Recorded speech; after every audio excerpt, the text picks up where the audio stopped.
اعوذ باللہ من الشیطان الرجیم بسم اللہ الرحمن الرحیم الحمد للہ وکفا الحمد للہ وکفا الحمد للہ علی آلائہ الحمد للہ علی نعمائہ الحمد للہ علی ما ہدانا والشکر علی ما اولانا والحمد للہ بارئ الخلائق اجمعین والحمد للہ رب العالمین والصلاة والسلام والتحیۃ والاکرام علی سیدنا و سید الانام شفیع ذنوبنا و طبیب قلوبنا مولانا و مولا العالمین رحمتا للعالمین بالقاسم محمد اللہم صل علی محمد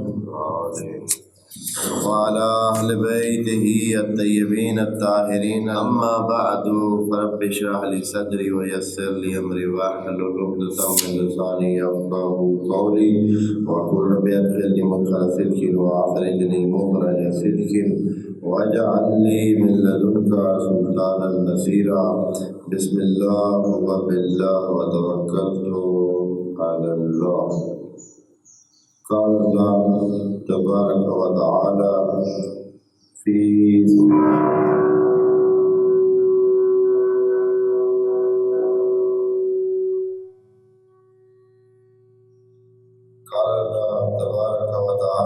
سورة محمد آیت نمبر 32 اور 33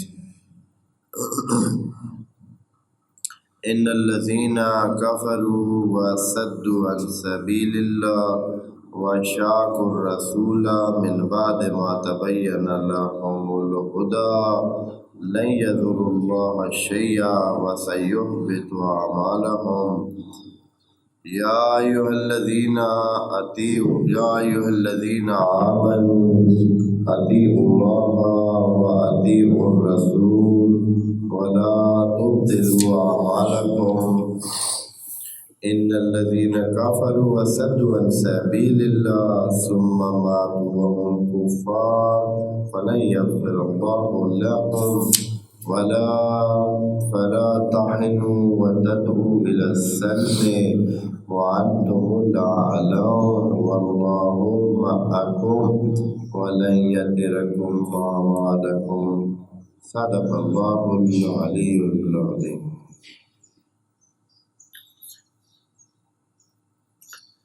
سورہ محمد کی آیت نمبر 32 اور اس سے پہلی جو آیات ہیں ان سے مربوط بات چل رہی تھی. ظاہراً اس قرآن کے اس حصے اور اس صورت کے اس ابتدائی حصے میں وعلیکم السلام ایک تاریخی حقیقت کا ذکر ہے جو کلی انداز میں یہاں بیان ہوئی ہے. یعنی ہے تاریخ کی ایک حقیقت جو ہوئی ہے اور قرآن نے اس کا ذکر بھی کیا ہے، لیکن چونکہ قرآن کتاب ہدایت ہے قیامت تک کے لیے اس لیے کسی کا نام نہیں ذکر کیا، بلکہ وہ جو بات کہنی ہے وہ کہی ہے کہ جو کچھ انہوں نے تاریخ میں کیا ہے وہ مثبت تھا یا منفی تھا. قرآن کی نظر میں وہ منفی تھا، قرآن نے اس سے منع کیا ہے اور کہا ہے کہ اپنے جو روٹین کی دینداری ہے اسی کو قائم رکھیں، یہی کافی ہے. آپ کو بہت زیادہ دین کے حوالے سے تیزی دکھانی نہیں چاہیے، افراط دین میں نہیں چاہیے. دین میں وسطیت، کنتم خیر امۃ اخرجت للناس، و ایک اور آیت میں ہے کہ آپ کو امت وسط قرار دیا گیا ہے۔ امت وسط کا مطلب یہ ہوتا ہے کہ جو شدت پسند نہیں ہوتی ہے، اپنے اعتقادات میں بھی دھیان رکھتے ہیں اور بہت اعتقادات کی وجہ سے تیزیاں نہیں دکھاتے۔ جیسے کہ ابھی آپ دیکھ رہے ہیں کہ جہان میں پتہ نہیں کیا کیا سلسلے اعتقادات کی وجہ سے ہو رہے ہیں اور عقل و شعور سے کام نہیں لیا رہا، جبکہ جو مرکزی نقطہ ہے دین کا، جس پر دین مبنی ہے، جس پر دین قائم ہے، وہ عقل اور علم ہے۔ عقل اور علم اگر نہ ہو تو دین اس بندے سے چاہا ہی نہیں گیا۔ پہلے سوچنے کے لیے اعتقادات کی لڑی جو شروع ہوتی ہے تو وہ سوچ کے ذریعے ہم خدا کی وحدانیت پر پہنچتے ہیں۔ اگر عقل نہیں ہے، شعور نہیں ہے تو خدا کو واحد ہم کیسے جان سکتے ہیں؟ پھر رسول کو ماننا بھی عقل کی بنیاد پر ہے۔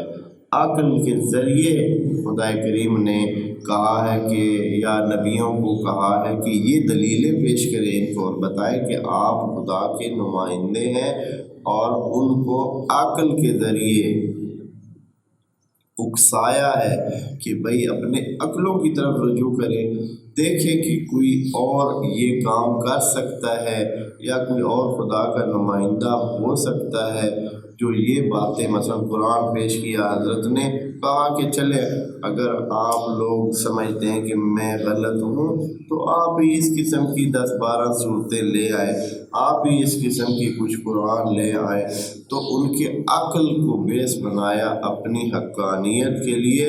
اور اسی طرح قرآن نے، خدا نے قیامت کے اس بات کے لیے بھی عقلی دلائل دیے ہیں۔ بس عقل محور ہے، سوچ ہماری محور ہے، یعنی ہماری سارے دین کی بنیاد، اعتقاد کی بنیاد، شریعت کی بنیاد عقل ہے۔ عقل ہے تو پھر خدا ہم سے کچھ چاہتا ہے، عقل نہیں ہے تو خدا ہم سے، پھر خدا نے کیا، جیسے گائے بھینس سے خدا نے کبھی کوئی تقاضا نہیں کیا، خدا نے کبھی بھینس کو، گائے کو، بکری کو، گھوڑے کو، اونٹ کو کسی کو سمجھانے کی کوشش ہی نہیں کی ہے کہ آپ یہ کریں اور یہ نہ کریں، اس لیے کہ ان میں وہ سوچنے کی اور اعتقاد رکھنے کی پاور نہیں ہے، اس لیے ان کو ایک ہی ٹھپا پہلے ہی ان میں لگا دیا، وہ سارے ویسے ہی اللہ اللہ کرتے رہتے ہیں۔ یسبح لہ من فی السماوات ومن فی الارض، تمام اشیاء اللہ کی اس میں لگے ہوئے ہیں، سبحانیت میں اور سبوحیت اور قدوسیت کے بیان میں لگے ہوئے ہیں۔ یہ ان میں ایک تکوینی چیز رکھ دی گئی ہے اور وہی ہے۔ باقی یہ کہ اس کو کہا گیا ہو کہ سوچ کر 2 راستوں میں سے ایک راستہ سلیکٹ کرنا ہے تو نے، یہ صرف انسان کو دیا گیا ہے، اور وہ بھی اس لیے دیا گیا ہے کہ انسان کو سوچنے اور اختیار کرنے کا کے لیے عقل دیا ہے کہ تمہارے پاس عقل ہے، عقل کے ذریعے تم ایک چیز کی برائیاں دوسرے کی اچھائیاں دیکھ کر اچھا راستہ سلیکٹ کر سکتے ہو۔ یہاں بھی ان آیات میں خدا کریم نے ہمارے جو تاریخی واقعات ہیں جو ہوئے ہیں تاریخ میں رسول گرامی کی زندگی میں، ان کو بیان کیا ہے، اور ساتھ ہی ہمارے عقل کو یہ کہا ہے کہ یہ چیزیں ہوتی ہیں، ہو سکتی ہیں، آپ لوگ دھیان کریے گا، آپ لوگ بچیے گا، آپ لوگ جو بعد میں آنے والے ہیں آپ نے ایسا نہیں کرنا ہے۔ آیت نمبر 32 میں یہ ترجمہ اس کا ہم کر چکے ہیں کہ خدا کریم اپنا فارمولہ بتاتا ہے کہ 2 قسم کے لوگ ہوتے ہیں، ہاں پھر ان کے جو ان کو نتائج ملنے والے ہیں ان کے بارے میں بھی بتاتا ہے کہ جو اس ٹائپ کے لوگ ہوں گے ان کے ساتھ کیا ہوگا اور جو اس ٹائپ کے ہوں گے ان کے ساتھ کیا ہوگا۔ پہلے جو ہے وہ ان کے بارے میں جو ان الذین کفروا، اس آیت کے بارے میں دوستوں کو کہا ہے کہ یہ ظاہراً لگتا ہے کہ کافروں کے بارے میں ہے، لیکن یہ کافروں کے بارے میں لگتی نہیں ہے بلکہ کفار عملی کے بارے میں ہے، یعنی ان کو بھی قرآن نے کافر کہا ہے جو عقیدے کے لحاظ سے تو اللہ کو مانتے ہیں، رسول کو مانتے ہیں، قیامت کو مانتے ہیں، لیکن عمل میں ان کی زندگی میں ذرا بھی یہ بات نظر نہیں آتی ہے۔ وہ کام سارے کون سے کرتے ہیں؟ اللہ کی نافرمانی کے کرتے ہیں، رسول کی نافرمانی کے کرتے ہیں، اور ایسے کام کر رہے ہیں زندگی میں جیسے قیامت ہو ہی نہیں، قیامت نے آنا ہی نہ ہو، اس طرح وہ کام کرتے ہیں۔ جب یہ صورتحال ہو تو حتماً ان کو کیا ہوتا ہے؟ یوں ہی لگتا ہے جیسے یہ کافر ہے۔ اس لیے ان الذین کفروا، وہ جو عمل میں، اور کفروا کو فعل استعمال کیا ہے، فعل استعمال کرے تو معنی اس کا عملی بنتا ہے، اندر کا نہیں بنتا ہے۔ اگر کہتا ہے نا کہ ان الکافرین، تو پھر ہم کہتے ہیں کہ یہ وہ کافر ہے جو اعتقادی بھی ہیں اور عملی بھی ہیں، لیکن یہاں جب کہا ہے کہ ان الذین کفروا، جو کفر برت رہے ہیں، یہ کافر ہیں نہیں لیکن کیا کر رہے ہیں؟ کفر برت رہے ہیں۔ برتنا، کفر برتنا کا مطلب یہ ہے کہ عمل میں کافر ہے، اعتقاد میں کافر نہیں ہے۔ وَصَدُّوا عَن سَبِيلِ اللَّهِ، اور یہ رکاوٹ بنتے ہیں سبیل خدا سے۔ سبیل خدا سے رکاوٹ کیسے بنتے ہیں؟ لوگوں کو روکتے ہیں بھائی ہاں بھائی مسلمان نہ ہونا، مسلمانوں کی طرف نہ جانا، یہ بھی ایک طریقہ ہو سکتا ہے، لیکن یہ بھی ہے کہ اپنے برے اعمال سے مسلمانوں میں کیا پیدا کرتے ہیں؟ بدنامی پیدا کرتے ہیں، داغداری پیدا کرتے ہیں۔ نتیجہ یہ ہوتا ہے کہ جو دوسرے دیکھنے والے ہوتے ہیں وہ کہتے ہیں کہ اگر مسلمان یہ ہیں تو پھر ہم مسلمان نہ ہوئے۔ وَشَاقُّوا الرَّسُولَ، اور رسول کو مشقت میں ڈالتے ہیں، رسول کو مشقت میں ڈالتے ہیں، رسول کو مشکل میں ڈالتے ہیں۔ رسول کو مشکل میں کون ڈالتے ہیں؟ جو بات رسول کی نہ مانے تو وہ رسول کو کس میں ڈالے گا؟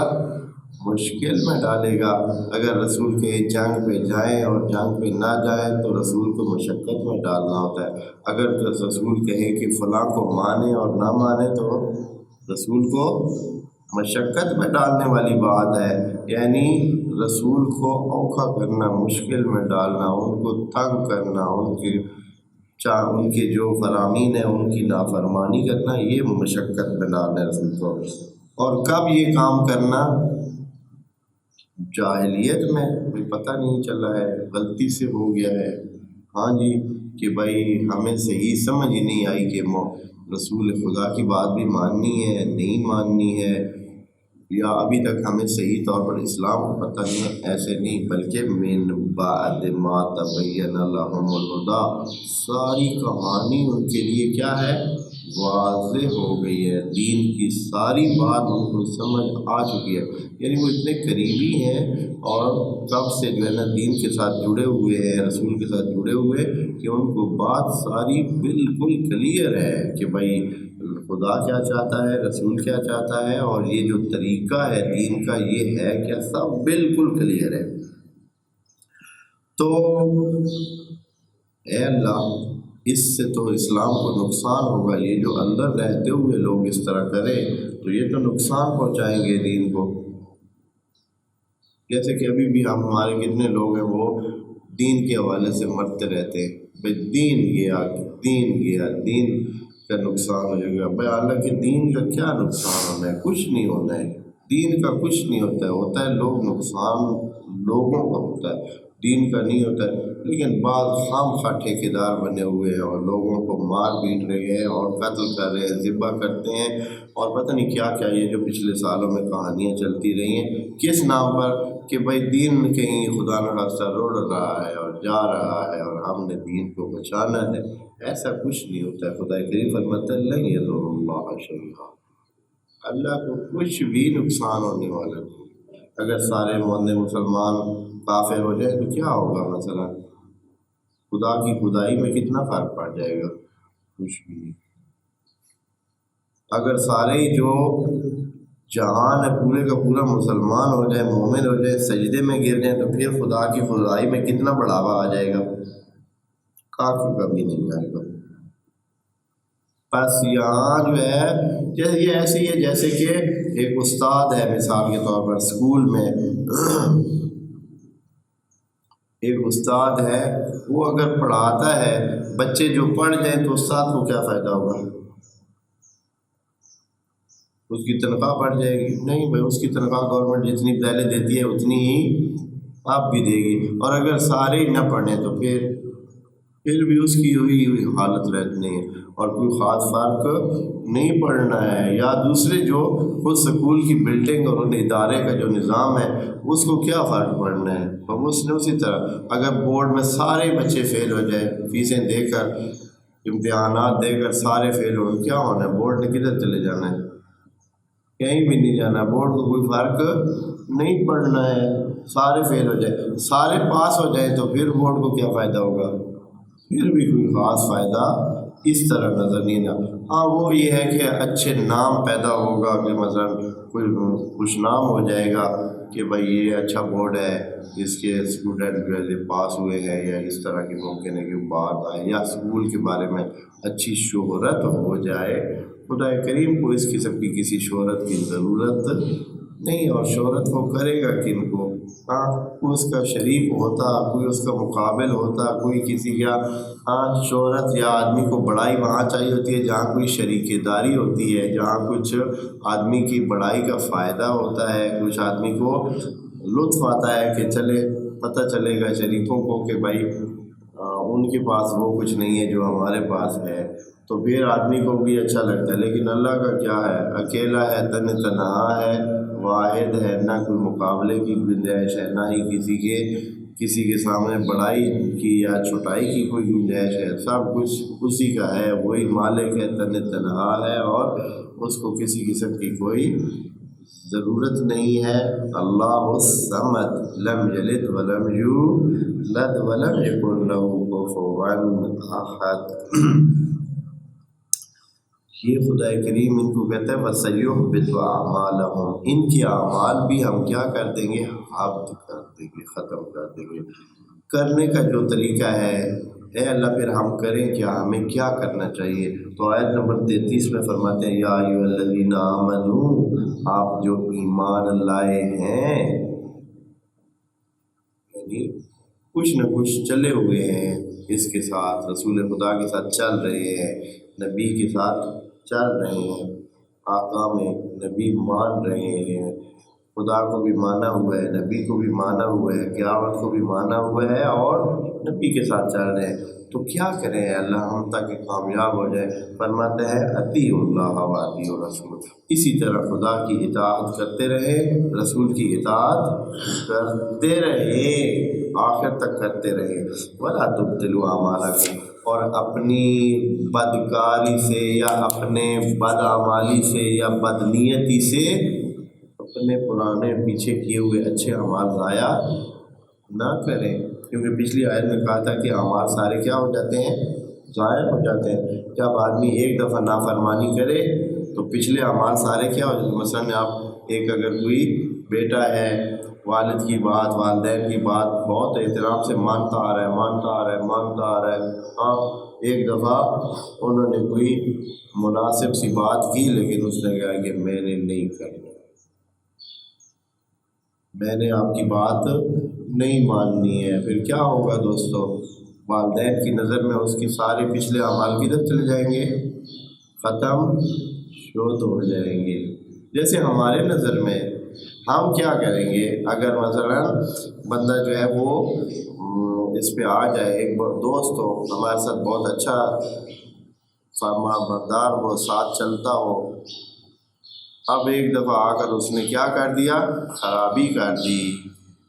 ہاں، خرابی بھی ایسی کی کہ بھائی اس پہ ٹک گیا، ضد پر آ گیا، رک گیا کہ نہیں کرنا ہے، نہیں ماننا ہے، نہیں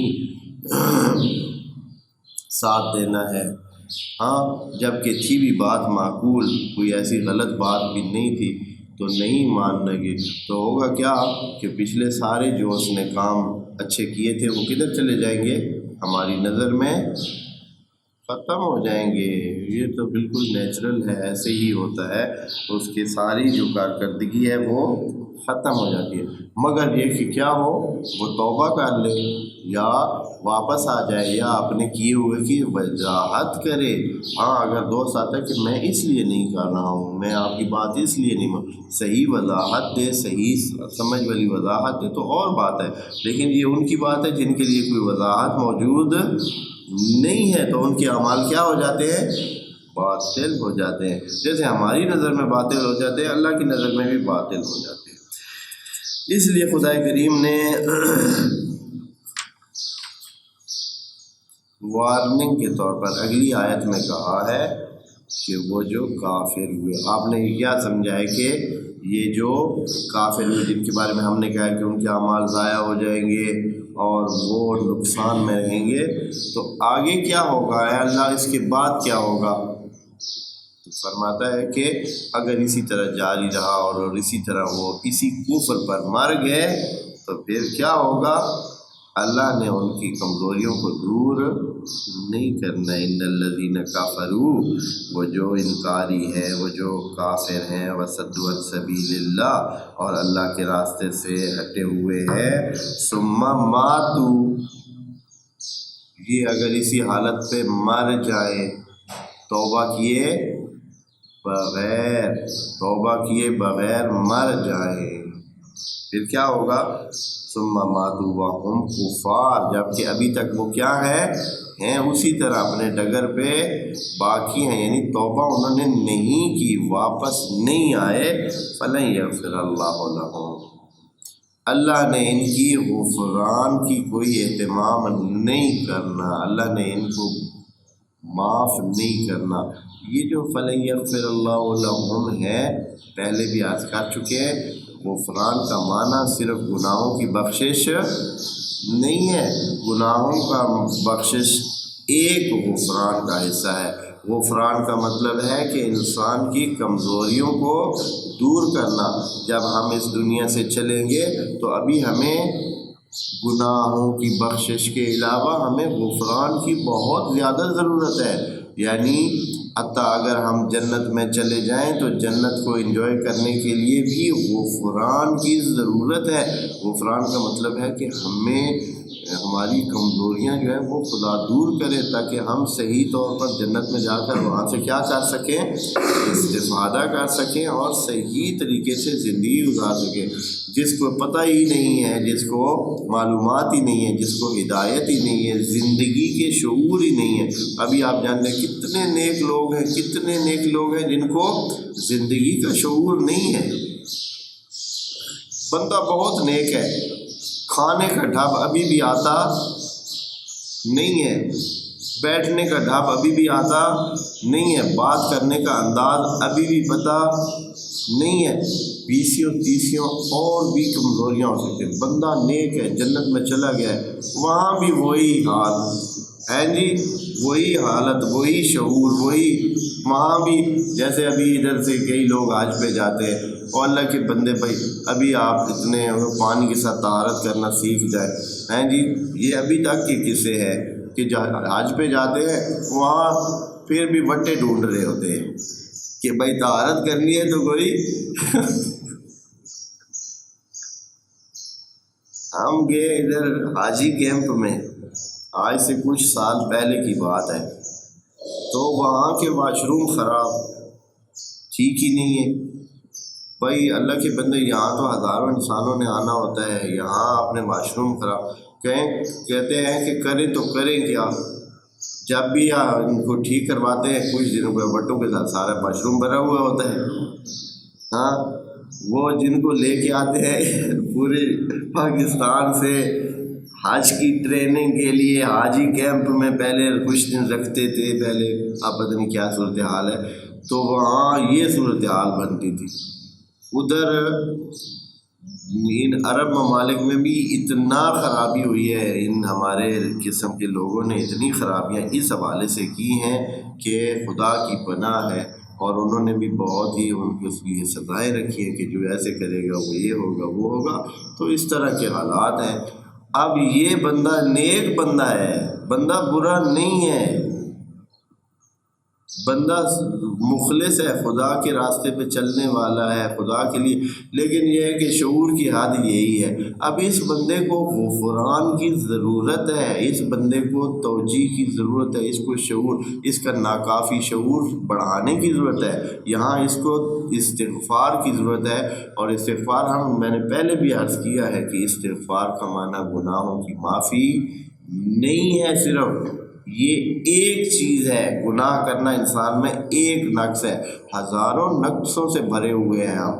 یہ جو صلوات ہے یہ انسان کے ان درجات کو بڑھاتی ہے، اور اسی طرح یہ جو غفران ہے، غفران کا مطلب یہ ہے کہ اے اللہ جو ہمارے نقص ہیں وہ کیا کر، ختم کر، اور صلوات کا مطلب یہ ہے کہ اے اللہ جو ہمارے درجات ہیں اس کے ہدایت کے اور کمال کے، ان کو کیا کر اور بھی بڑھا دے۔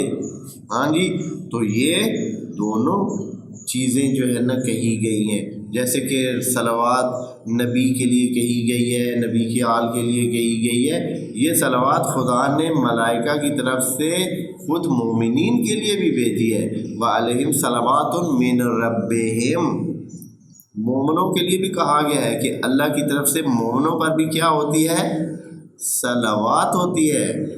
یہ آیت کی بات ہے، آیت میں ہے کہ علیہم صلوات من ربہم، ان پر اللہ کی طرف سے کیا ہوتی ہے، صلوات ہوتی ہے۔ مومنوں کے لیے بھی ہے، صرف یہ نبی کے لیے تو خدا نے باقاعدہ حکم دیا ہے کہ تمام لوگ پڑھیں، اللہ بھی جو ہے صلوات کا اہتمام کرتا ہے۔ صلوات کا اہتمام اللہ کی طرف سے یہ ہے کہ ان کے درجات کو خود بڑھا دیتا ہے، اور مومنوں کی درخواست پر پھر کہا گیا کہ آپ بھی درخواست کریں کہ اللہ ان کی جو درجات ہیں ان کو بلند کرے اور کمال کو پورا کرے۔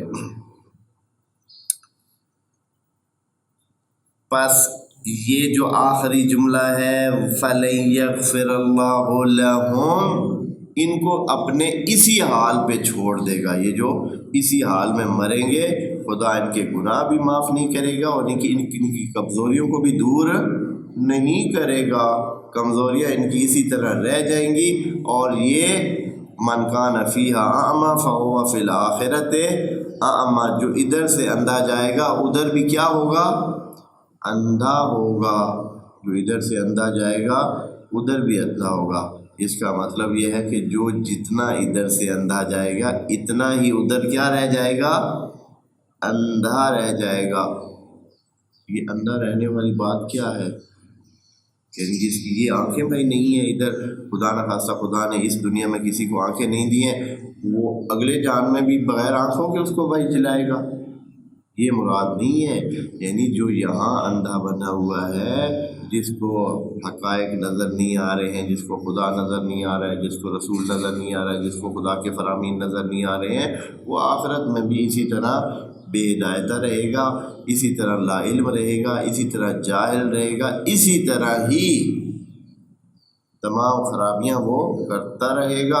جس کو یہاں نجاست اور پاکیزگی کا پتہ نہیں ہے اور وہ اس کو بغیر دھیان کیے چل رہا ہے، تو خدا کریم اس کو بھی وہاں نجس پانیوں میں رکھے گا، وہاں اس کو نجاسات میں رکھے گا، اس کو اس لیے کہ اس کو تو پتہ ہی نہیں ہے، اس نے تو دھیان ہی نہیں کیا ہے۔ وہ تو اسی طرح جیسے کہ حیوانات ہوتے ہیں، پاکی پلیتی نجاست طہارت کا ان کو پتہ نہیں ہوتا ہے، تو یہ بندہ جو دنیا میں پاکیزگی کا دھیان نہیں کرتا رہا ہے، اندھا رہا ہے، اس لحاظ سے اندھا بنا رہا ہے، تو ادھر بھی ایسے ہی ہوگا، اس کو اسی طرح نجس پانیوں میں، نجس جگہوں پہ، خراب جگہوں پہ اور ناپاک جگہوں پہ ان کو جگہ دی جائے گی، اور اسی قسم کی خرابیوں میں اس کو رکھا جائے گا۔ اس لیے کہ من کان فیہا اعمی فہو فی الآخرۃ اعمی، جو ادھر اعمی ہے، اندھا بنا ہوا ہے، ہم نے اس کو چھوڑنا نہیں ہے، پھر ہم نے اس کو ادھر بھی اندھا ہی رکھنا ہے۔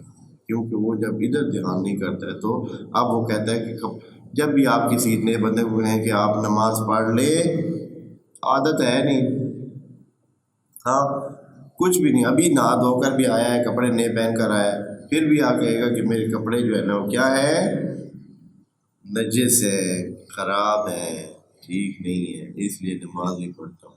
ہاں بنا ہوا ہے، اندھا بنا ہوا ہے یہ، تو ادھر بھی اس کو ایسے ہی رکھا جائے گا۔ اس کے بعد آیت نمبر 35،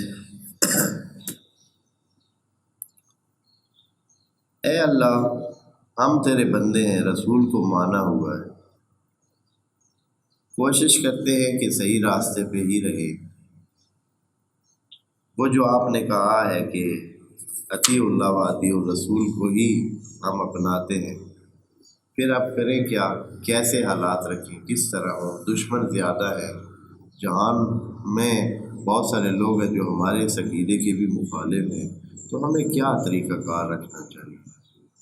یہاں جو عام طور پر یہ مفسرین نے اس کا ترجمہ کیا ہے اور بتایا ہے وہ تھوڑا مختلف ہے۔ فرمایا کہ فلا تہنوا، کچے نہ پڑے، اپنے عقیدے میں، اپنے عمل میں کمزوری نہیں دکھانی، جو بات مان لیے ڈٹ کر اس پر کیا کرے، چلے۔ یہاں آگے ہے وَتَدْعُوا إِلَى السَّلْمِ، اب یہاں ترجمہ عام جو لکھا ہوا ہے وہ یہ ہے کہ کمزور نہ پڑے، یعنی ایک جنگی کیفیت بیان کی، جیسے عام طور پر ہمارے ہاں ہوتا نہیں ہے، ہم سارے ہی ایسے ہیں، چاہے یہ جو کتابوں والے ہیں یا علم والے ہیں، دین کی جو روح ہے جو کہ سلامتی اور امن پر قائم ہے اس کو بھول جاتے ہیں۔ یہاں انہوں نے جنگی انداز اپنا لیا ہے، سب نے یا زیادہ تر نے یہ ترجمہ کیا ہے کہ کمزور مت پڑیں، دشمن کے سامنے کھڑے ہو جائیں، اس کو صلح کی دعوت بھی نہ دیں، بلکہ کیا کریں، اس کے ساتھ جنگ کریں، لڑیں۔ وَأَنْتُمُ الْأَعْلَوْنَ، آپ کو خدا بڑائی دے گا، یا آپ بڑے ہیں، مانا تو اس کا بنتا ہے وَأَنْتُمُ الْأَعْلَوْنَ، جملہ جو ہے وہ حالیہ کہ آپ بڑے ہیں، آپ اونچائی پر ہیں، آپ کمال پر ہیں، وَاللَّهُ مَعَكُمْ، اللہ بھی آپ کے ساتھ ہے، وَلَن يَتِرَكُمْ أَعْمَالَكُمْ، آپ کی کوئی کوشش اللہ ضائع، یعنی ان کو لے گئے ہیں اس آیت کو جنگ کی طرف، کہ جنگ کے لیے ہے، کہ اللہ کہہ رہا ہے کہ آپ کیا کریں، وَلَا تَهِنُوا، کمزور مت پڑیں، وَتَدْعُوا إِلَى السَّلَامِ، اور کمزور پڑھ کر ان کو کہیں کہ اچھا آئے آپس میں صلح کرتے ہیں، صلح نہیں کرنی، جنگ کرنی ہے، لڑائی کرنی ہے، بھیڑ کرنی ہے، ہاں بھیڑ بنانا ہے۔ انتم الاعلون، اور آپ کیا ہوں گے، کہا تو ایسے کہ ابھی سے آپ بڑے ہیں، یہ تو ترجمہ کیا انہوں نے کہ بھئی جنگ کے لیے اللہ اکسا رہا ہے کہ بھئی دین پر ڈٹے رہے، کمزوری مت دکھائیں، جنگ کریں، اور ان کے ساتھ صلح کی طرح نہ ڈالیں، صلح کی طرف نہیں جانا ہے، جنگ کی طرف جانا ہے۔ جبکہ اگر تھوڑا سا دینی حوالے سے اور دیکھتے کہ اسلام دین امن ہے، اسلام دین سلامتی ہے، خود اسلام کے لفظ میں بھی سلامتی ہے، اور نبی کے رویے کو بھی دیکھ لیتے کہ کتنی سلامتی کے لیے کتنی انہوں نے کوشش کی اور جنگ کے لیے کتنی کوشش کی۔ نبی نے کبھی پہل جنگ میں نہیں کی ہے۔ اب کہیں کہ اتنی جنگیں ہوئی ہیں، 10 سال میں، حضرت کے 10 سال مدینہ میں گزرے ہیں، تو 10 سال میں 30-40 جنگیں ہو گئی ہیں، تو پھر آپ کہیں کہ جنگ بھی نہیں ہے، جنگ نہیں چاہتے تھے۔ بھائی وہ تو گھر مدینہ میں بیٹھے ہوتے تھے، لشکر آ جاتا تھا کدھر سے، مکہ سے اٹھ کے، اور پھر آخر کیا کرنا پڑتا تھا، اس کو روکنا پڑتا تھا، شہر میں آ کر تہس نہس کر دیتا، تو شہر سے باہر نکل آتے تھے جب پتہ چلتا تھا کہ لشکر آ گیا ہے، جو اتنے 400 کلومیٹر ہے مکہ سے مدینہ، وہ 400 کلومیٹر دور سے ادھر تک آ چکا ہوتا تھا، تو پھر کیا کرنا ہے؟ پھر اب مزید رکے رہنا ہے کہ ٹھیک ہے ہم سلامتی چاہتے ہیں؟ وہ تو دفاع کرنا پڑتا تھا۔ اس طرح کی دفاعی صورتحال میں حضرت نے جنگیں کی ہیں، اور تقریباً اسی ٹائپ کی ہی جنگیں تھیں۔ باقی ایسی کوئی جنگ کہ خود سے جو ہے نا بھائی جنگ کرنی ہے اور ہم نے تہس نہس کرنا ہے اور سب کو مسلمان بنانا ہے، اس قسم کی کوئی صورتحال نہیں تھی حضرت کی زندگی میں۔ بعد میں کیونکہ جو حکومت بعد میں حضرت کی آئی، ان کو بہت اپنی حکومت کے فرصت دینے کی وہ تھی نظر میں، تو انہوں نے جنگیں کی ہیں، بہت ہی جنگیں کی ہیں، اور بہت سارے جو ہے نا لوگوں کو جبراً اور قہراً مسلمان بنایا ہے۔ انہوں نے اس کو بڑی ہی اپنے لیے کامیابی قرار دیا ہے کہ اس یعنی بعد میں نبی کے بعد خلافت کے زمانے میں اسلام کا جو دائرہ تھا وہ بہت وسیع ہوا ہے۔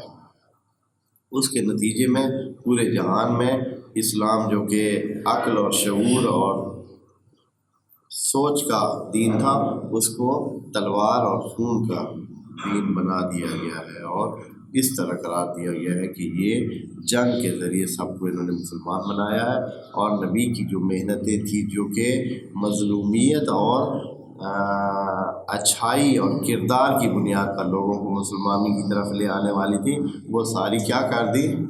ضائع ہو گئی، اور اسلام کے لیے یہ بدنامی بن گئی کہ اسلام تلوار کے زور پر پھیلا ہے، اسلام کردار کے زور پر نہیں پھیلا، جبکہ نبی کی ساری محنت کس پر تھی؟ کردار کی عظمت کی پر تھی، کہ کردار کی وجہ سے لوگ نبی کی طرف کھینچے آتے تھے، جبر کی وجہ سے، زور کی وجہ سے، تلوار کی وجہ سے نہیں آتے تھے۔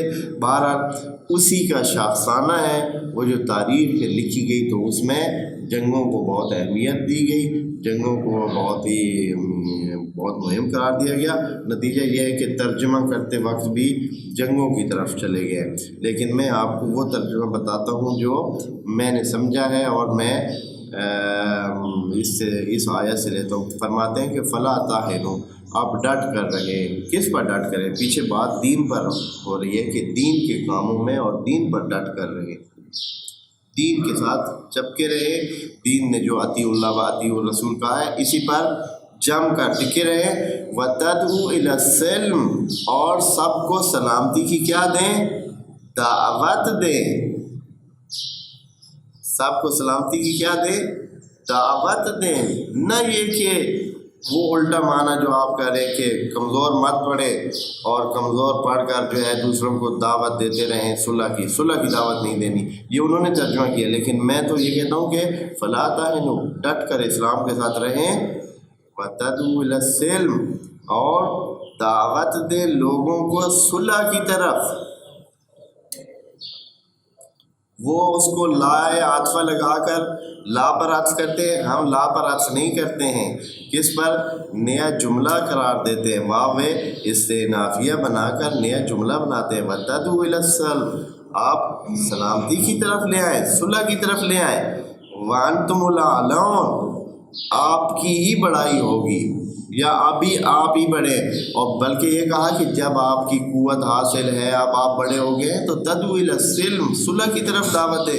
اللہ نے آپ کو بڑائی دے دی ہے، اللہ نے آپ کو اقتدار دے دیا ہے، اعلیت دے دی ہے، تو تدعو الی السلم وانتم الاعلون، آپ بڑے ہیں۔ واللہ معکم، اور ڈرے مت کہ کچھ ہو جائے گا یا آپ کو مار پڑ جائے گی، یا آپ نے اگر صلح کر لی تو آپ کا کوئی نقصان ہو جائے گا، اس لیے کہ واللہ معکم، اللہ آپ کے ساتھ ہے۔ وَلَن يَتِرَكُمْ أَعْمَالَكُمْ، جو آپ نے اس صلح کے حوالے سے کام کیا اور سلم کے حوالے سے کام کیا اور امن کے حوالے سے کام کیا، اللہ اس کو ضائع بھی نہیں کرے گا، اللہ اس کو ضائع نہیں ہونے دے گا۔ اس لیے صلح کے لیے کام کریں، جنگ کے لیے نہیں۔ اب دیکھیں نا، ایک ہی آیت ہے، ایک ہی آیت میں کتنا فرق پڑ جاتا ہے کہ بندہ ترجمہ کرے تو کتنا الٹ ہو جاتا ہے۔ ایک طرف وہ اس کو جنگ کا معنی دے دیتے ہیں کہ فلا تاہنوا یعنی کمزور مت پڑیں، ہاں اپنے دین میں کمزور مت پڑیں اور جنگ کی طرف جائیں۔ دوسرا معنی اس کا یہ بنتا ہے کہ آپ دین کے ساتھ چپک کر رہیں، جڑے رہیں اور لوگوں کو سلامتی کی دعوت دیں۔ یہ کتنا معنی ہے اور وہ کیسا معنی ہے؟ بہرحال دونوں معنی کیے گئے ہیں اور موجود ہیں۔ اب یہ ہے کہ دیکھنا یہ ہوگی کہ پچھلی آیات کے ساتھ اس کو جوڑیں تو پھر کون سا معنی زیادہ بہتر ہے۔ یہاں کسی قسم کی جنگ کی بات آگے پیچھے کہیں بھی موجود نہیں ہے، کسی طرح کوئی جنگ کے حوالے سے پچھلے اس میں بات ہی نہیں کہ ہاں اس آیت میں جب وہ لوگوں نے آیات کا تقاضا کیا تھا تو وہاں آیا تھا، لیکن وہ تو ان کی چاہت تھی۔ تو یہاں خدا نے ان کو دین پر قائم رہنے کی بات کی ہے، کیونکہ پچھلی آیات میں دین پر قائم رہنے اور اطاعت رسول اور اطاعت خدا کی بات ہوئی ہے۔ اس کے بعد ایک آیت ہے انما الحیات الدنیا لعب و لہو، انشاءاللہ اس کو اگلے سیشن میں عرض کریں گے۔ والسلام علیکم ورحمۃ اللہ وبرکاتہ۔